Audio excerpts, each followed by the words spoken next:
নমস্কার বন্ধুরা, রাঙা আলুর পরোটা বা রাঙা আলুর চাট তো আমরা প্রায় সকলেই খেয়ে থাকি। তাই ভাবলাম পরোটা বা চাট না বানিয়ে আজকে অন্য রকমের কিছু বানাই। এর জন্য প্রথমে 3টি রাঙা আলু জল দিয়ে ভালো করে ধুয়ে নিব। তারপর রাঙা আলুর উপরের খোসাটা ছুরি দিয়ে একটু ছাড়িয়ে নিচ্ছি। বন্ধুরা, আজকে যেটা রেসিপি বানাবো সেটা কিন্তু বাচ্চা থেকে বড় সবাই খেয়ে প্রশংসা করবে। আর বানালে কিন্তু একটু বেশি পরিমাণেই বানাবে, কারণ অল্প খেয়ে কারোরই মন ভরবে না। রাঙা আলুগুলো খোসা ছাড়িয়ে নেবার পর আবারও জল দিয়ে ভালো করে ধুয়ে নিব। তারপর মিডিয়াম ছিদ্র থাকা গ্রেটার দিয়ে গ্রেট করে নিব। রাঙা আলু গ্রেট করার পর একটু কালো কালো রং হয়ে যায়। তোমরা চাইলে গ্রেট করার পর আরও একবার ধুয়ে নিতে পারো, তবে না ধুলেও কোনো ব্যাপার নয়। এবার গ্রেট করা মিষ্টি আলু বা রাঙা আলুটুকু মিক্সিং বাউল একটির মধ্যে নিয়ে নিচ্ছি। এখন এর মধ্যে দিয়ে দিব 3 টেবিল চামচ চালের গুঁড়ো, সাথে দিয়ে দিব 3 টেবিল চামচের মতো বেসন।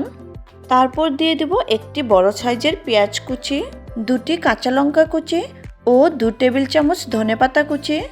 এখন দিয়ে দিব 1 টিস্পুন লবণ ও হাফ টিস্পুন হলুদ গুঁড়ো। তারপর দিচ্ছি হাফ টিস্পুন লঙ্কা গুঁড়ো, 1/4 টিস্পুন ধনে গুঁড়ো, হাফ টিস্পুন চাট মশলা ও হাফ টিস্পুন চিকেন মশলা। এখন সমস্ত কিছু একসাথে মেখে নিব।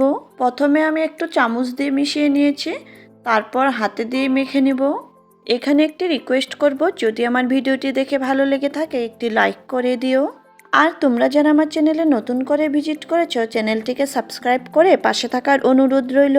সাথে থাকা বেল আইকনটি প্রেস করে রাখবে, যাতে আমার দেওয়া নতুন ভিডিও নোটিফিকেশন তোমাদের কাছে প্রথমে গিয়ে পৌঁছায়।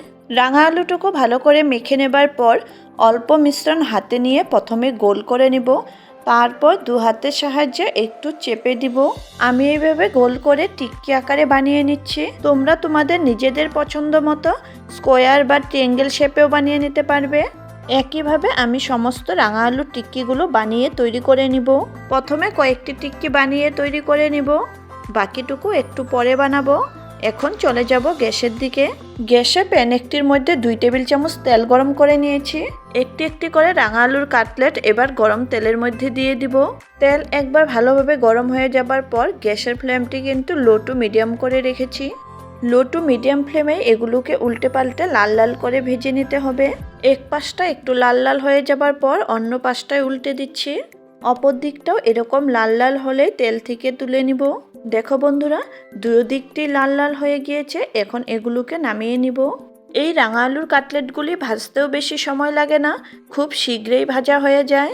একইভাবে বাকি রাঙা আলুর কাটলেটগুলিও ভেজে নিব। তৈরি হয়ে গেল আমাদের দারুণ স্বাদের রাঙা আলুর কাটলেট। এই কাটলেটগুলো তোমরা ধনেপাতা চাটনি বা টমেটো কেচাপের সাথেও সার্ভ করতে পারবে। সত্যি বলছি বন্ধুরা, এইভাবে রাঙা আলু দিয়ে কাটলেট বানিয়ে খাওয়ালে বাড়ির সবাই বারবার বলবে এইভাবে কাটলেট বানাতে। তাহলে আজকের মতো আসি, আবার আসবো নতুন কোনো রেসিপি নিয়ে। ততক্ষণের জন্য বাই অ্যান্ড টেক কেয়ার।